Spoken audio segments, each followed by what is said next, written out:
Please open your Bibles to the book of Judges, the 7th book of the Old Testament. This book picks up the story that the Bible has been telling from Genesis through to Joshua, as God delivered the descendants of Abraham from their slavery in Egypt and brought them out into the wilderness where He entered into a covenant with them. He made them His treasured possession out of all the peoples of the earth and instructed them in His ways, giving them the 10 Commandments and the terms of the covenant, along with instructions for the tabernacle where God's presence would dwell among them in their very midst. This people was then led by God through the wilderness to the edge of the promised land. And then under the new leadership of Joshua, Moses' successor, Israel then entered in to take possession of that land that God had promised to Abraham. They conquered their enemies, and they were established in the land. Now, while they had conquered many, there were still enemies in the land that they had to drive out, lest, as God warned them, they become influenced by them and learn their ways. For the people God was driving out were an immoral and pagan people, even offering human sacrifices as part of their worship. And so as the instruments of His justice, God used Israel to judge the people for their sins in the conquest of Canaan, in order to make the land holy, inhabited by a holy people who knew God in His holiness and walked in His ways, in order to show the world what God was like. The book of Judges picks up the story from there, with the people of Israel established in Canaan, a delivered people, a people instructed in the ways of a holy God. And as the book of Judges begins, we're fairly hopeful that Israel will follow God faithfully and show the world what God is like, as they were called to do. But as we will see, that is not at all what happened. Judges begins with Israel seeking to drive out the inhabitants of Canaan in obedience to the Lord, but we quickly discover that something is not quite right here. In chapter 1, verse 19, we read that, "And the Lord was with Judah, and He took possession of the hill country, but He could not drive out the inhabitants of the plain because they had chariots of iron." Now, on the one hand, this sounds like faith in action, as Judah goes up in obedience to the Lord to drive out the inhabitants. But on the other hand, something doesn't seem right here, because they're not able to drive out those inhabitants, apparently because of their iron chariots. Now, what seems odd about this is that we've seen the Lord overcome Pharaoh and the armies of Egypt at the Red Sea, without Israel even having to lift a finger in that battle. And then before Israel went to the battle against Jericho in the Promised Land, the commander of the Lord's army appeared to Joshua, telling him to take off his sandals from his feet, for the place on which he stood was holy ground, showing that it was the Lord Himself who was going before His people and fighting their battles. And then as Israel went forward into the land of Canaan by faith and engaged in battle against their enemies, they found that no one could actually stand against them, for the Lord was with them, giving them the victory. But now all of a sudden, Judah finds that they're not strong enough, and that their enemies are too mighty for them, apparently because of chariots. This tips us off that there's something wrong here, because there's no army on earth that is too mighty for God. There's no instrument of war that is too strong for Him. This suggests a decrease in their faith in God before their enemies. And in verse 21, we also read, "But the people of Benjamin did not drive out the Jebusites who lived in Jerusalem, so the Jebusites have lived with the people of Benjamin in Jerusalem to this day." And then as we continue reading the first chapter, we learn that Manasseh didn't drive out the inhabitants, Ephraim didn't drive out the Canaanites, Zebulun didn't drive out the inhabitants, Asher didn't drive out the inhabitants, Naphtali didn't drive out the inhabitants, so they lived among the Canaanites, the inhabitants of the land.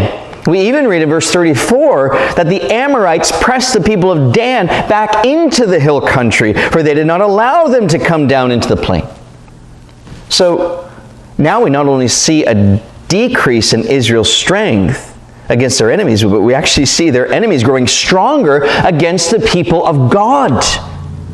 This is only possible if Israel was not trusting in the Lord like they should have, which is what is confirmed in chapter 2, as we read in verses 1 to 3, how the angel of the Lord went up from Gilgal to Bochim, and he said, I brought you up from Egypt and brought you into the land that I swore to give your fathers. I said, I will never break my covenant with you. And you shall make no covenant with the inhabitants of the land. You shall break down their altars, but you have not obeyed my voice. What is this that you have done? So now I say, I will not drive them out before you, but they shall become thorns in your side, and their gods shall be a snare to you. That feeling that something was off is now spelled out by the Lord himself. They were not driving out the inhabitants and breaking down their altars of false worship. They were disobeying the Lord. And their failure was directly tied to their disobedience. They let their guard down. They became complacent in the land, and they found themselves unable to stand against their enemies, but even their enemies gaining ground on them, driving them back. So to summarize, we find in chapter 2, verse 7, that the people served the Lord all the days of Joshua and all the days of the elders who outlived Joshua, who had seen all the great work that the Lord had done for Israel. But then in verse 10 we read, and all that generation also were gathered to their fathers, and there arose another generation after them who didn't know the Lord, or the work that he had done for Israel. And then in verses 11 to 19, we're given a preview of the sad and tragic story that is to follow in the book of Judges, saying, and the people of Israel did what was evil in the sight of the Lord and served the Baals. And they abandoned the Lord, the God of their fathers, who had brought them out of the land of Egypt. They went after other gods from among the gods of the peoples who were around them and bowed down to them. And they provoked the Lord to anger. They abandoned the Lord and served the Baals and the Ashtaroth. So the anger of the Lord was kindled against Israel, and he gave them over to plunderers who plundered them. And he sold them into the hand of their surrounding enemies so that they could no longer withstand their enemies. Whenever they marched out, the hand of the Lord was against them for harm, as the Lord had warned, and as the Lord had sworn to them. And they were in terrible distress. Then the Lord raised up judges who saved them out of the hand of those who plundered them. Yet they did not listen to their judges, for they whored after other gods and bowed down to them. They soon turned aside from the way in which their fathers had walked, who had obeyed the commandments of the Lord, and they did not do so. Whenever the Lord raised up judges for them, the Lord was with the judge, and he saved them from the hand of their enemies all the days of the judge. For the Lord was moved to pity by the groaning because of those who afflicted and oppressed them. But whenever the judge died, they turned back and were more corrupt than their fathers, going after other gods, serving them and bowing down to them. They did not drop any of their practices or their stubborn ways.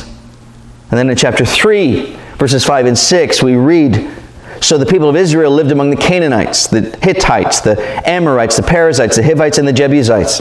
And their daughters they took to themselves for wives. And their own daughters they gave to their sons, and they served their gods.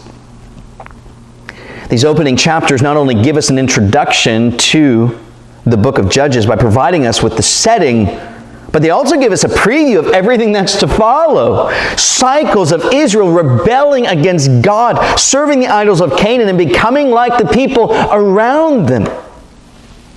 God then judges them, allowing them to be oppressed by their enemies, and whenever they cry to the Lord in amazing grace, he would deliver them through a special leader called a judge, which is where the book gets its name.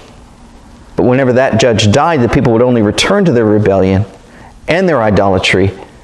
And with each passing cycle, we discover Israel descending deeper into sin and running farther away from God, such that by the end of the book, Israel is not even recognizable from the Canaanites living around them, leaving us longing for a great deliverer to save God's people from themselves.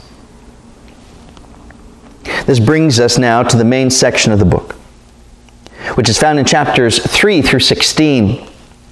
This is the section where we find the stories of Israel's judges. There are around 12 of them. 6 of them get a little bit of attention, some only being mentioned in a single verse. And then 6 of them get a lot of attention, some having several chapters devoted to their story. This is where you find the memorable characters like Deborah and Gideon and Samson. Now, while these individual stories can be quite exciting on their own, in the greater context of what's taking place in Judges, it really is a story that becomes quite disturbing. For as Israel descends deeper and deeper into darkness with every cycle of their rebellion followed by God's deliverance, we find that their judges are becoming increasingly messed up as well. Chapter 3 starts with a series of 3 judges, Othniel, Ehud, and Shamgar. And in these stories, we don't really find any flaws in these judges. And the deliverance that they bring about, they last for a long time. 40 years in the case of Othniel and 80 years in the case of Ehud. Chapters 4 and 5 tell the story of Deborah, a prophetess who served as a judge in Israel, with the people coming to her for judgment. And she then summoned a man named Barak to fight against the Lord's enemies and bring victory for God's people.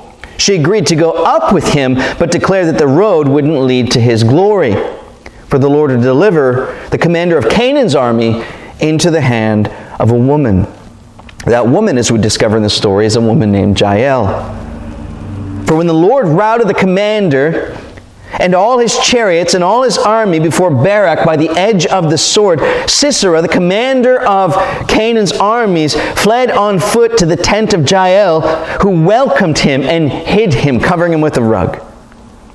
Being weary from battle, he fell asleep, at which time Jael took a tent peg and a hammer and walked gently over to him to drive that peg into his temple until the peg went through the other side into the ground. God delivered his people and gave them rest for another 40 years. But then in chapter 6, verse 1, we read that the people of Israel did what was evil in the sight of the Lord, and the Lord gave them into the hand of Midian 7 years. This is where we find the story of Gideon, a timid and fearful man called by God to deliver Israel from the Midianites. Even though the angel of the Lord had appeared to him, Gideon still needed reassurance from God before stepping out in faith to fight the Lord's battles. But the Lord gave him the assurance he needed. The Lord answered his fears and through him brought about a great deliverance with only 300 men armed with jars, torches, and trumpets. They surrounded their enemies at night. They blew their trumpets and shattered their jars with the torches inside. And the Midianites cried out and fled, and the Lord caused those Midianites to raise their swords against each other. This is a great example, by the way, of how it's the Lord who fights our battles as we trust in him. He calls us to step out in faith, but you need to see Gideon didn't win the battle because he was strong in himself or because the men he went out with were an elite team of assassins. Victory came because they stepped out in faith. They trusted in the Lord who caused their enemies to turn on each other and destroy themselves. So we don't always need to understand how God will bring about his promises. We simply need to trust that he will, just as he always has, and move forward in faith. However, while Gideon was used by God to bring about a great deliverance by faith, this is also where we start to see cracks in the character of the judges. For while pursuing his enemies, Gideon sought help from the people of Succoth, asking for bread, but they refused him. He then went up to Penuel and made the same request to them and was once again denied. So after conquering his enemies, he came back to Succoth and beat their leaders with thorns from the wilderness. And then he went to Penuel and tore down their tower and killed the men of the city for not helping him, for not giving him bread. Then the men of Israel asked Gideon to rule over them. Since God had used him so greatly, they wanted Gideon to rule over them. And Gideon refused. He said, "I will not rule over you, and my sons will not rule over you. The Lord will rule over you." Now, that's a pretty humble thought or statement or answer from Gideon. But we find out later in chapter 8 that Gideon had 70 sons, because he had a lot of wives, And his concubine in Shechem also bore him a son that Gideon named Abimelech. A name that means, my father is king. So Gideon names his son, my dad is king, after supposedly refusing to be leader over God's people. An interesting name to call your child after claiming you wanted no such thing. And then after Gideon refused to rule over the people, he did ask them for gold earrings from the spoil. And according to chapter 8, verse 27, Gideon then made an ephod out of it and put it in his city, and all Israel whored after it there. And it became a snare to Gideon and to his family. So while Gideon was a man who trusted God and was used mightily by him to deliver Israel, we see some very concerning flaws in his character and in his conduct as the story continues. Now in chapter 11, we come to another judge named Jephthah, who was much more flawed in his character than Gideon. He was a Gileadite, who was a mighty warrior, but because he was the son of a prostitute, his brothers drove him away. They wanted nothing to do with him. That is, of course, until the Ammonites rose up against Israel and made war against them, that the leaders of Gilead then went to find Jephthah, asking him to be their leader, to fight their battles. So Jephthah returns home to fight Israel's enemies. But as he gets ready to go into battle, we read in chapter 11, verses 30 and 31, that Jephthah made a vow to the Lord. And he said, if you will give the Ammonites into my hand, then whatever comes out of the doors of my house to meet me when I return in peace from the Ammonites shall be the Lord's. I will offer it up for a burnt offering. In verses 32 and 33, we read, Jephthah crossed over to the Ammonites to fight against them, and the Lord gave them into his hand. And he struck them from Aroer to the neighborhood of Minnith, 20 cities, and as far as Abel Keramim, with a great blow. So the Ammonites were subdued before the people of Israel. But then in verses 34 and 35, when Jephthah came to his home at Mizpah, behold, his daughter came out to meet him with tambourines and with dances. She was his only child. Besides her, he had neither son nor daughter. And at the end of that chapter, we read how Jephthah did with her according to his vow that he had made. He offered her up as a burnt offering. So here we find one of Israel's leaders, one of their judges, offering up a human sacrifice. Now it's important to realize that just because the Bible records something doesn't mean that the Bible is endorsing that something. Obviously, when the Bible recorded the fall of humanity into sin in the Garden of Eden, God wasn't in any way endorsing our sin and our rebellion against him. He's simply telling us what happened. And so, when we come to a story like this and find a man making a vow to the Lord, that if he's victorious, he's going to offer to God the first thing that comes out of his house as a burnt offering, which turns out to be his daughter, that God approves of this, or that God endorses such a sacrifice. And even the fact that God used Jephthah to deliver his people through Jephthah doesn't mean that God approved of Jephthah's character or of all of his choices and conduct. This kind of behavior was why the Lord judged the inhabitants of Canaan and gave them over to Israel in the conquest of Joshua. It's why the Lord instructed his people to drive out the inhabitants of the land lest they learn their ways and follow them in these sinful practices. But sadly, that's exactly what happened. The people of Israel lived among the Canaanites after failing to drive them out. And Israel eventually became like the Canaanites, serving their idols and following all their ways. And because of this, their understanding of the Lord and of the Lord's ways had become so corrupted that they didn't even know what God was like anymore. For when Jephthah made this vow, he thought that it would be pleasing to God and likely that doing something so drastic would ensure a positive outcome in the war.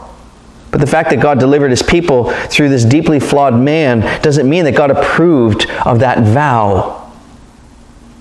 The story is showing us how with every cycle of Israel's rebellion and deliverance, Israel's getting further and further away from God, which can even be seen in their leaders and deliverers. The most obvious example of this truth is found in the final judge of the book, Samson, whose story is found in chapters 13 through 16. Now, the story of his birth in chapter 13, it leaves us feeling pretty hopeful, because the angel of the Lord himself appears once again, this time to Samson's mother, and assures her in verses 3 to 5 of that chapter, "Behold, you are barren and have not borne children, but you shall conceive and bear a son. Therefore be careful to drink no wine or strong drink, and eat nothing unclean, for behold, you shall conceive and bear a son. No razor shall come upon his head, for the child shall be a Nazirite to God from the womb, and he shall begin to save Israel from the hand of the Philistines." So Samson was chosen and set apart by God to live a life of consecrated service from before he was even born. But as his life unfolds, we find that Samson is a deeply flawed and messed up man. If you're familiar with the story, then you already know two things about Samson. First, that he was very strong. And second, that he was an immoral womanizer. In chapter 14, we hear Samson telling his parents, "I saw one of the daughters of the Philistines at Timnah. Now get her for me as my wife." His parents try to encourage him to marry an Israelite, but he insists, saying, "She's right in my eyes." And when he went up to marry her during the festivities leading up to the marriage, he posed a riddle to some of the men that were with him, but they couldn't figure out the answer. So they threatened his wife-to-be, who wore Samson down until he gave her the answer. She then proceeded to tell the men, who then answered the riddle for Samson.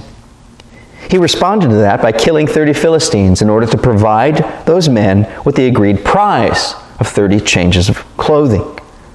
Then Samson went away in his anger, and his bride-to-be was given away to Samson's best man. In chapter 15, Samson returned to see his wife, but found out that she was given away to somebody else. And so he caught 300 foxes, tied them together by their tails, and put torches in them, setting fire to the grain and the olive orchards of the Philistines. When they found out who did that and why he did that, they then proceeded to burn the woman and her father with fire.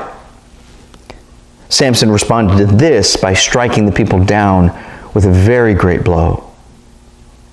The Philistines responded to that by making a raid against Judah, so the people of Judah went up to Samson to bind him in order to deliver him to the Philistines. But when they did so, when the Philistines came rushing at Samson, the Spirit of the Lord came upon him, and Samson broke free from his bonds, which melted off of his hands. And Samson proceeded to strike down 1,000 men with the jawbone of a donkey. In chapter 16, we read how Samson went up to Gaza, where he spent the night with a prostitute. So the Philistines surrounded the place and set an ambush at the gate. But Samson got up in the middle of the night and escaped by taking hold of the gate of the city and ripping it up, carrying it away on his shoulders.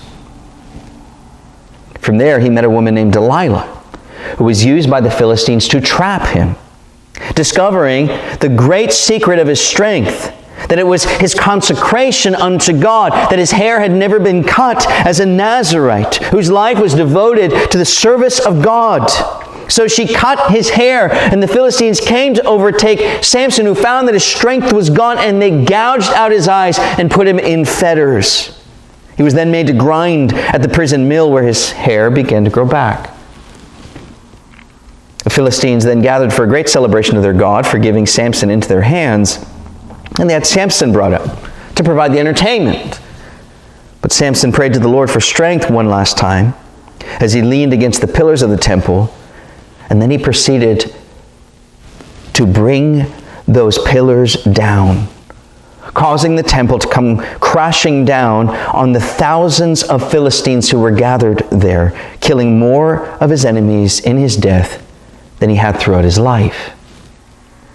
This brings us to the third and the most troubling section of the book in chapters 17 through 21. For in this section, we see just how far Israel has fallen into sin through two very disturbing stories. The first story begins with a man who had stolen a large sum of money from his mother. When he finally confessed to her that he took it and gives it back to her, she praised God and him, and then devoted part of that silver to make a carved image, an idol, which the man then set up as a shrine for in his house. While this is happening, we read of the tribe of Dan looking for a place to settle and discovering an unsuspecting city named Laish with no connections to the outside world, which they then planned to take for themselves. And on their way there to massacre those people, they stopped at this man's house with the shrine and stole the idol and took his priest and then made their way to Laish, where they then slaughtered an innocent people and renamed the city after themselves, doing whatever they wanted to whoever they wanted because, well, it just seemed right in their own eyes. Because they could.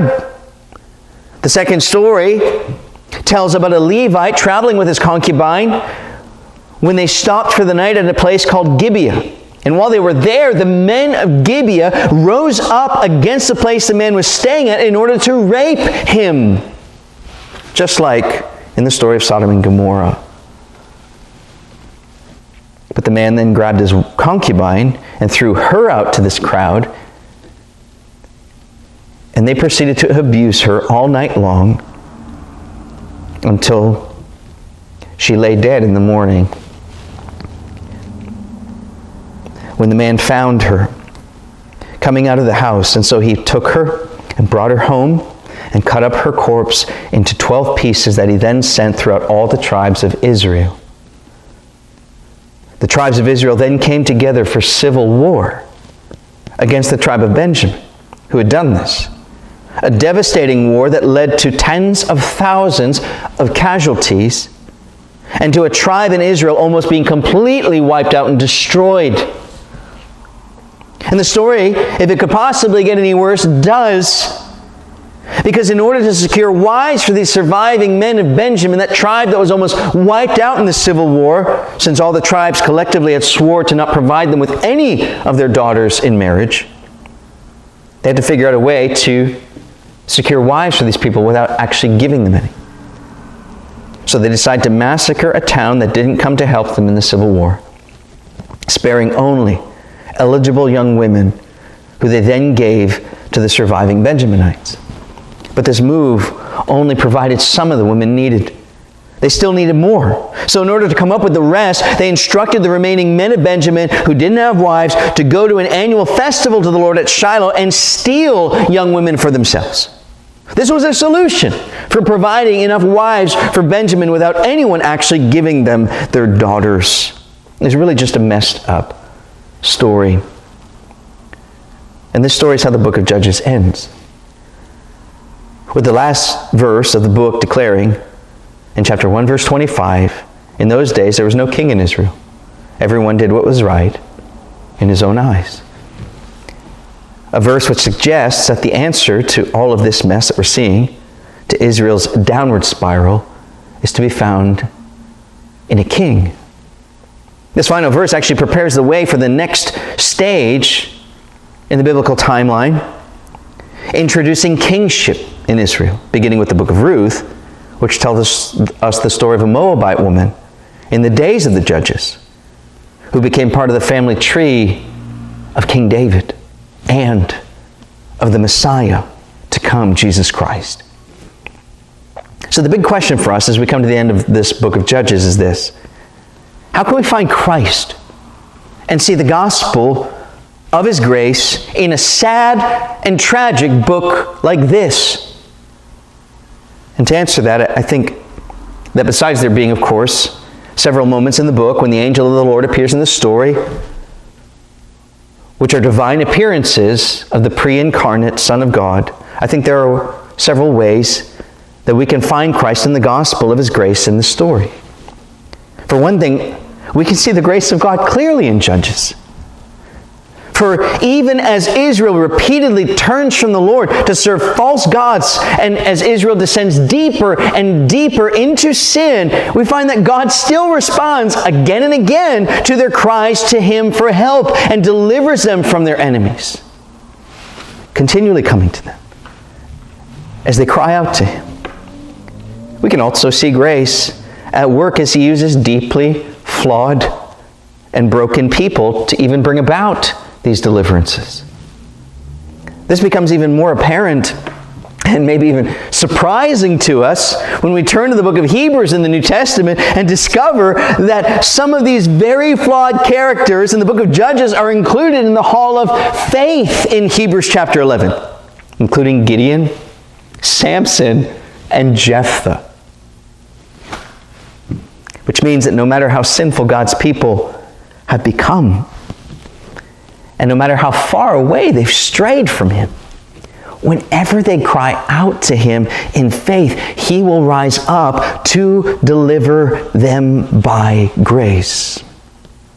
Not because of their morality, not because of their obedience, but because of their need for Him alone to save them from the consequences even of their own sinning.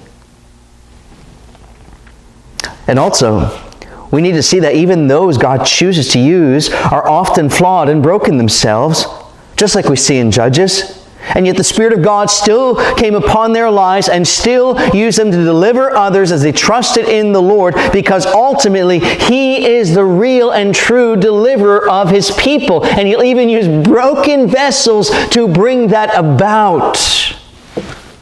That too is grace. As we reach the end of the book of Judges, the only hope seems to be in a coming king. And ultimately, as we continue reading through the Bible, we discover that this king is a son of God Himself. And we can find glimpses of Him and shadows of Him even here in Judges, in the way that God delivered His people. For just consider how, like Jael, who crushed the head of Israel's enemy with a tent peg and brought deliverance for God's people, this coming king is the promised deliverer who would crush the serpent's head as God promised in Eden. And He would do so at the cross. Consider the way that Gideon routed God's enemies by shattering pots with torches inside. And how this king to come is the light of the world. That He takes on flesh in a body like ours, which Scripture calls jars of clay, and that He would be broken to defeat our greatest enemy, sin and death, at the cross where He would accomplish our salvation. It's through Him being broken for us that He routs our enemies and delivers us. And like Samson, who slew more enemies in his death than he had in his life, we see that this king to come will rip up the gates of his enemies and through His death destroy the enemies of His people and bring them deliverance, which Jesus did at the cross. Except this king, unlike those we see in the characters we see in Judges, he's not flawed. He is perfect. He not only knows the character and the ways of God, He is God with us, and He is God for us in grace to deliver. And so while Judges is disturbing to read, it shows us the goodness of God to a very broken and wayward people, and it shows us His commitment to providing His people with ultimate deliverance through a coming king who would not only deliver them from their enemies, but who would deliver them from themselves. And in this way, Judges points us to Jesus and prepares us for the gospel. Let's pray.